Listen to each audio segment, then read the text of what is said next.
Good time. But why I'm here seeing you again today is, as Colonel Olson said, we're going to talk a little bit about analyzing approaches to security assistance in Africa. So I think to start this conversation, it's best to look and try to define what is security sector assistance to start with. And I would say that a lot of times it's approached as being defense force centric rather than the security sector. If you think of security sector assistance coming from external partners, a lot of it is focused on assistance to the defense force, not necessarily the security sector. And even within that, I would argue that it's land force centric in a lot of respects. I think we see more assistance now coming to the Navy's and the Coast Guard equivalents through maritime security issues, but still the preponderance of security sector assistance, I think, is land force centric. So why is that? I think it has a lot to do with what is the capacity of the partners or the donors. So you take a country like the United States, the defense force, if it's not on an operation, they train. And they have excess capacity. So they can work with partner nations to share expertise, knowledge, provide training, and partnership at a defense force to defense force level. They have the capacity to do that. But if you look at the security sector writ large, and you look at law enforcement agencies, for example, they do not have that capacity. There's not excess capacity like there is in militaries to train. So if you take, for example, our Federal Bureau of Investigations, our FBI, they're working cases. They're out there every day doing their law enforcement mission. So the capacity, the excess capacity they have to work with partners is much more limited than it is on the defense force side. So that's why it tends to be defense force centric and it tends to be land force centric. But what's the problem with that? Why is that not necessarily the best approach for improving the security sector in Africa to face the challenges and the threats? And I think you've heard already in previous discussions that there's many of these challenges that are faced are internal security challenges. It's not external security challenges. And a lot of times the defense force, and if you look at land-centric and the armies in general, a lot of times they're configured to look externally to defeat conventional forces or state actors. And if not so much within the African Defense Force, certainly that's a bias a lot of times that a partner, say the United States, will come into because that's what they do. The United States military looks externally. The United States military does not have an internal mission. These other challenges, in addition to being internal, a lot of them focus on the rule of law. They're criminal problems, as we mentioned previously. So the Defense Force is not necessarily the best element within the security sector to focus on rule of law and law enforcement issues. And as we look at non-state actors and asymmetric threats, we need to look at the security sector writ large and not just the defense force. So if you look on the slide that's on the screen right now, and tell me in the back, can everyone read the slide? I can't tell. Dr. Nichols, can you read it? So? Okay, well, the top block, the way the slide's constructed is the top block tries to list what are the elements of the security sector. And there's a definition of the security sector, which reads, those organizations and institutions that safeguard the state and its citizen from security threats. So within the security sector, you have the police, military, border security, coast guards, the intelligence community, customs agents, and I've also added on there private security companies and non-state actors. And why do I do that? Look at a country like South Africa, arguably one of the more developed countries on the continent. But yet private security companies are filling a void within the security sector that's not necessarily being provided by state security elements. So in that sense, it's part of the security sector. Why do I include non-state actors on there? An example would be Afghanistan. There was a time when the Taliban was providing some measure of security to the populace. Now, you could disagree with their methods and the way they governed, or you could look at what al-Shabaab did years ago in Somalia. You could argue that they were providing some measure of security within the areas they controlled. But they're not part of the government, they're a non-state actor. And then the blocks underneath the security sector is what I've termed the oversight. So you have civil oversight, so the media, academics, think tanks, and then you have the state oversight, which is the executive branch, ministries within the government, the legislative branch, the judiciary, and then you have the municipalities, the districts at the local level, and they provide the oversight. So why do I take the time to put all this in the slide? It's really to ask you a question. And that question is assistance provided to these foundational oversight elements of the security sector, does that fall under the definition of security sector assistance? And too often we think of security sector assistance, we think of coming in and providing trucks and training a military unit. But if an external partner comes in and provides assistance within parliamentary defense committees, or they provide assistance, they work with some civil society groups or think tanks to work on security sector issues, is that security sector assistance? And I basically leave that question up for you to debate and talk about further. And maybe we can discuss it more in the question and answer session. So security sector assistance, because as I mentioned earlier, it's often defense force-centric, and often it's very land force-centric. What it normally looks like, it looks like train and equip in U.S. terminology, where a partner like the U.S. will come in, and they'll make an offer. They say, we can assist you in training special forces. Does this doohickey have a laser beam on it? Nope, it does not. So we say, okay, we may provide you training for your special forces, and we'll provide some armored personnel carriers. And then, oh, by the way, we realize there's issues with maintenance, and these vehicles may not be what you have in your inventory, so we're going to provide a logistics package. We're going to give you some spare parts, and we'll give you some maintenance technical support. But what you find is, a lot of times this assistance in the train and equip, it outstrips what the institutional capacity is within the country that receives it. And why does that matter? You can look on the slide and you see that it puts things out of balance.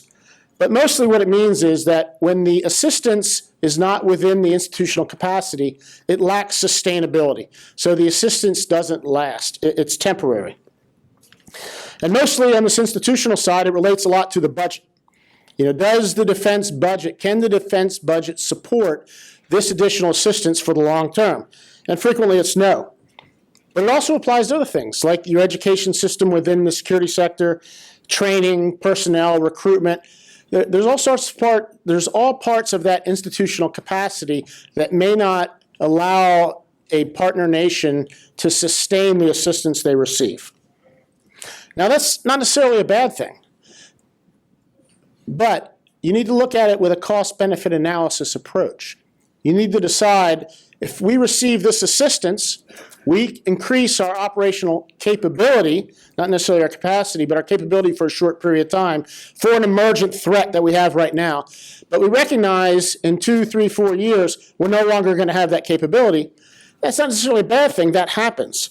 But the partners, both the provider of the assistance and those who receive the assistance, can't fool themselves into thinking that they're creating some long-term military capability when really they're not, because the institutional capability or capacity does not exist for that. So really what it means is that a lot of times this security assistance really isn't free. And I think the cost associated with equipment received is more easily grasped. So people think about equipment, they say, well, you're providing me with US-made trucks. That's not part of my inventory, so we're going to have interoperability issues, commonality issues. Our mechanics aren't trained in how to fix them. We don't have an acquisition system that supplies spare parts. And then even at a fundamental level, if you increase the number of vehicles in your fleet or your inventory, you have things like spare parts, tires, you have to buy fuel for these vehicles. So there's a lot of costs associated with equipment that I think that's fairly easy for most people to grasp. However, a lot of times training isn't perceived as having a cost. Training is perceived as being free, but I would argue that training also has a cost. If you're training new units, if you're training this special forces company or a CT unit to go out and kill terrorists, you're creating new force structure within an organization. All that new force structure comes with a cost, be it in the form of salaries, be it in the form of recruitment, retention, the education and the doctrine that you have to go along with these new organizations. All that has a cost. Training and training methodology and training resources. How do you continue to train and sustain it? If the model in your military or defense force or even in the police force is that you train maybe once a year in some big exercise rather than at the unit level recurringly throughout the year, then it's more difficult to retain some of these specialized skills that partners tend to offer. So there's certainly a cost associated with the training. And lastly, there's a cost associated with the deployment. Think about the cost of deploying. If a partner comes in and says, we want to build up your capacity and capability so you can go participate in this mission in this particular area, obviously there's the cost of just going there. But what are the long-term costs? Think about healthcare costs for the soldiers who go. Think about the cost of the families who are back and the support that they need to be provided. Think about the wear and tear on the equipment that is not provided within your system. So there needs to be an understanding that free is not necessarily free. Okay, this is very small, I can see, and in the back. So I'm going to actually read this slide here for the sake of those who cannot read it in the back. But it's really, it's several quotes. And the first quote is from President Kenyatta of Kenya. And this was in a speech that he gave on a national security strategy conference that he pulled together. And what it says is, no state can be sovereign while it relies on an external source to fund its operations. How can the state's pursuit of national security be protected from actors that may be drivers for other agenda? The interest of governments providing foreign funding may conflict with our national security interest. And then the second two sets of quotes are both from the African Union's framework document on security sector reform. And they say, national ownership also entails national responsibility and commitment. National ownership cannot be viable or realistic if the financial burden for reform is borne exclusively by external actors and partners. Then the second part of that quote, also from the AU Security Sector Reform document, security sector reform processes have been mostly informed by externally generated policy frameworks and assumptions that often do not necessarily align with the realities and sources of insecurity of African peoples, states, and societies. So why do I put those quotes up there? I think it's to bring out the point of the interest involved. There needs to be an understanding that interests drive the security assistance. And I think everyone knows this, it's intuitive, but it's not for altruistic reasons. It's not because these countries say, oh, we have a moral obligation to do this. That may be a component of it, but it's not the main driver. They're driven by their own national interest. So if a partner country comes in and says, we're going to help you create a special forces unit or an elite counterterrorism unit, they're doing it for their own interest because they want that force to get at those interests that they necessarily can't get to themselves. I don't want to say a proxy force, but there's interest involved there.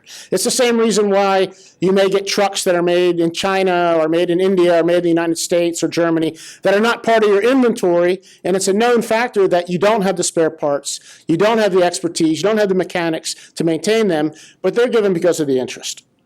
And I'll give you a quick example. Look at Somalia right now, what's happening with the building of the Somali National Army. You have the United States is providing training for a battalion through a private company called Bancroft. They're called the Danab unit, and they train along their track. You have Turkey, which is providing training. You have the UAE, which is providing training. You have the European Union within Jazeera Camp providing training. And then each member of AMISOM is providing training for a battalion within their sector. So you have all these disparate actors coming together to try to build the Somali National Army. And I'll tell you, that's no way to run a railroad, as the saying goes. It's certainly no way to build an army. So I mentioned earlier that what are the problems when this approach comes in where the institutional capacity doesn't exist or the interests are out of balance? And I mentioned that there's an issue of sustainment, that there's a recognition that over time, these capability increases cannot be sustained over time without the institutional capacity. But the other side of that coin is effective utilization. There's literature that shows, and I'll read this quote here, since again it's very small. The countries that are most in need of security assistance are usually the ones least able to benefit from it. More specifically, the least stable countries typically possess weak and relatively undemocratic state institutions, and these countries have also been shown to make worse use of security sector assistance. Sometimes, and you can probably think of countries that this applies to, sometimes the security forces of the state may contribute to the underlying causes of insecurity, either within that country or that region. Or there's times that external security assistance may help prop up a regime that is really not adopting good governance practices that may exacerbate the security challenges that exist. So that's where the security sector assistance doesn't really fall into the effective use. And I think both sides are complicit in this. The country that provides the assistance, they're focused on their interest. And a lot of times, if it's one of those regimes where the security forces are contributing to these underlying causes of instability, or the security forces continue to strengthen the regime's power, they're willing to enter into this relationship with the external partner. And last week, when we were over at the NDU campus, Dr. Gilpin, the dean, he had talked about forms of legitimacy in a government. And one of the things he mentioned was conferred legitimacy. And he made an analogy back to the Cold War, where the United States would make partnerships with those who they perceived as being their partners in this Cold War relationship. If you took a certain side within the Cold War, and you can think who I'm talking about, and you think of Mobutu in Zaire, or think of UNITA in Angola, or Renamo in Mozambique. I mean, there was efforts to try to confer legitimacy on these groups that really had no right to have legitimacy. But there's that conferred legitimacy through security sector assistance. So there's a cautionary tale to be said today with all the focus on terrorism and counterterrorism. At the same time, the external partner has to look closely at who they work with to make sure that they're not conferring legitimacy on a state just for their own national interest of today without looking too much to the future.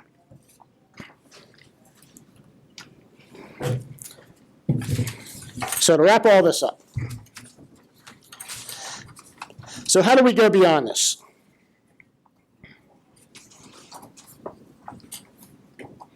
Let me get my notes back in order here. If we accept that the donors have power in a relationship, which I think we have to accept, if someone's giving something, they want to have a say in how it's utilized, and that gives them a little bit of power in the relationship. So how do you move beyond that? How do you get beyond patronage and really make it about partnership? More importantly, how do you leverage the relationship with security sector assistance? And I'll say first and foremost, it starts out by identifying shared objectives and mutual interest. You're not going to pursue an agenda for your own national interest if they don't align with the interests of the donor, or else the donor won't be there. But by the same token, you should not enter into a security assistance relationship where your interests aren't as important as their interests. The interests have to align. The objectives have to align. And that's the first step. The second step comes down to strategic planning. Many countries within Africa, particularly sub-Saharan Africa, factor in some measure of external security assistance into their defense force or their security force. So if that's the case, and it's known, if you know that your country is going to have a relationship with France for the foreseeable future, or with the US, or with the UK, or with Portugal, Brazil, India, China, whoever, doesn't it make sense to approach that as part of your means, rather than looking at it after you've already done your strategic analysis of your ends, ways, and means? Too often, people look at the means at just what they control internally with their national resources. But if you know you're going to have a security assistance relationship, why not factor that into the strategic planning process as part of the means? And I'll also talk about what I call sometimes the excuse of political will. You'll hear a lot of times people say, well, there's just not the political will to make this happen. And what they mean is the government's not allocating enough money within the budget, or the government's not really making the right decision to deploy troops to a regional conflict or whatever it may be. But I think that a lot of times it's not about political will. What it's about is a lack of a national security strategy. If you have a national security strategy that identifies what is important to the country, what are the interests, what are the ends that you're trying to achieve, and if you do the analysis on what are the means available and factor in external security assistance, and then you look at the ways to go about it, and then it's really about strategic planning. It's not about a flaw within political will. Tying that to a national security strategy. if you factor in external security assistance as one of your means, that implies a top-down approach of how you look at managing this assistance. And if it's at the highest levels, if it starts with a national security strategy and then filters down to the different elements of the security sector, then you would think that when you enter into a relationship, there'd be some type of overarching framework document that would lay out what that relationship is. It would lay out what are the shared objectives and mutual interests, and everything would fall within that. But you'd be shocked at how few countries have those type documents in place with external partners, be it in the form of memorandums of understanding or bilateral defense agreements or whatever strategic document you want to name it. But it's an overarching framework document at the national level. And then every form of assistance that comes into that relationship has to tie in to that top-down framework document, or else it doesn't work with what you're trying to achieve strategically. And that's where you get issues of competition among donors not being complementary, or many donors trying to do different things in their interests that are not necessarily in your interest. And lastly, I'd say that I think in the last session there was a little talk about donor coordination and how the external partners need to work better on ensuring that they are complementary and not competing in their partnerships or in their relationships with African countries. And I would argue it's not the donor's responsibility to coordinate their efforts. Yeah, they should do it, but it's really the partner's responsibility to make sure that they're in charge of that relationship. So moreover than just having a bilateral security plan that starts at the top, there needs to be a plan for a multilateral strategy where you factor in all the external actors. Think of what I mentioned about Somalia. I just rattled off maybe 8 or 9. There's other countries. I was posted in South Africa for a few years. They had 67 different countries with foreign defense representation in South Africa during that time. So it's not about just a bilateral relationship. It's about looking who all the actors are, trying to find who the best fit partner is for what you need, and then sometimes just having the discipline and the ability to say no. And that's hard. I recognize that's hard. Okay, so in summary, if you go back to the very first slide that I put up there where I had the blocks with the different elements of the security sector, and I stated up front that I think we need to look at the security sector more broadly. We need to try to break out of thinking of security assistance as defense-centric or as train and equip. The paradigm needs to be changed. We need to move it from one where you're having partnership, not patronage, and that you're leveraging the security assistance to address your needs. And I would say it's not just to address deficiencies. Needs aren't necessarily deficiencies. A lot of times the thought process is you do the analysis, you find where the gaps are, and then you identify partners to help you with those gaps. I would argue just as important is to reinforce and improve the strengths that are already out there. Sometimes you can do that in an external relationship much more quickly than if you're trying to identify where there's a perceived gap. You work with what is already being done, what's being done effectively, and you make it better.